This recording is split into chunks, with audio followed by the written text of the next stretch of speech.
Have you ever ruined a good smoke with a bad cut? We have. I'm Gordon Mott, the executive editor of Cigar Aficionado magazine. And I'm David Savona, senior editor. We're at the Carnegie Club here today to show you the best way to cut a cigar. Now, there are many ways that you can cut a cigar, but as you know, a bad cut can truly spoil your smoke. But to understand how to avoid those cutting mistakes, you need to know how a cigar is put together. A handmade cigar is held together at the top by a cap, which is placed there with a odorless, flavorless, vegetable-based adhesive. Beneath that cap is what we call the shoulder of the cigar. When you're cutting a cigar, you want to aim above the shoulder. If you get lower than that, you run the risk of the wrapper coming off because there's nothing holding the cigar together anymore. It'll unravel and you'll end up with a mouthful of tobacco, and it's really going to ruin your smoking experience. But Dave, it's not just a bad cut that can ruin a cigar. A bad cutter can also. That's right. If you have a cheap, dull cutter with a dull blade, it's going to tear through the wrapper of the cigar rather than slicing it.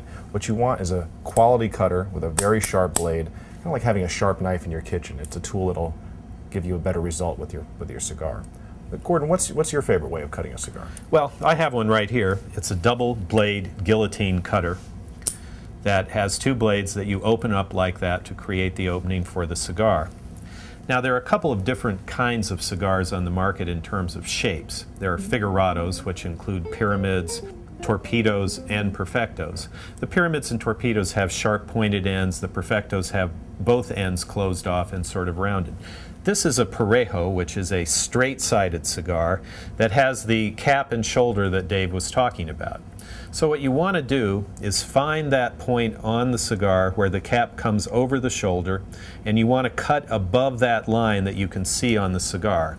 So you place the cigar just right in the opening above where the cap is attached, and then you cut it with a sharp motion that produces a wide open cut across the entire head of the cigar. Now at this point, I also will take my finger and just brush off any loose pieces of tobacco that might have been left when you made the cut. That's a good tip. I actually like to tap my cigar in the ashtray to get rid of some of that excess tobacco after I cut. Now I'm going to cut a figurado here. This one's a pyramid or a torpedo. As you can see, it has a pointed tip. And with a figurado like this, what you want to do is aim down about 1/4 of an inch from the tip of the cigar. Again, I'm using a double-bladed guillotine cutter. You can't use a wedge cutter or a bullet cutter on this type of a cigar.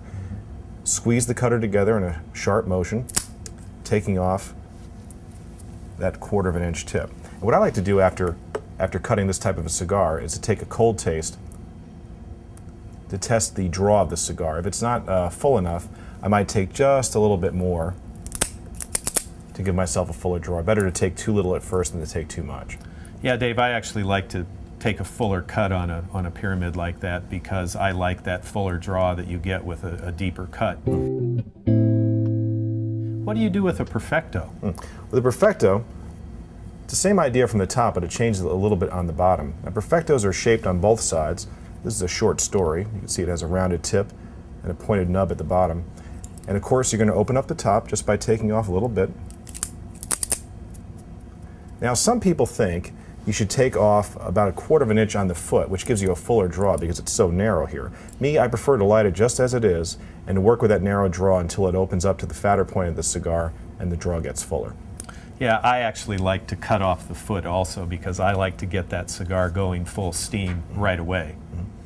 You know, it's funny, all this talk we've had here about cutters, all the people I know in the cigar industry, people who own cigar factories, the thing they do with their cigars, more often than not, is they use their hands. They pinch off a little bit of the cap with their finger, or even take their fingernail and flick off the entire cap. And it's something I can't do.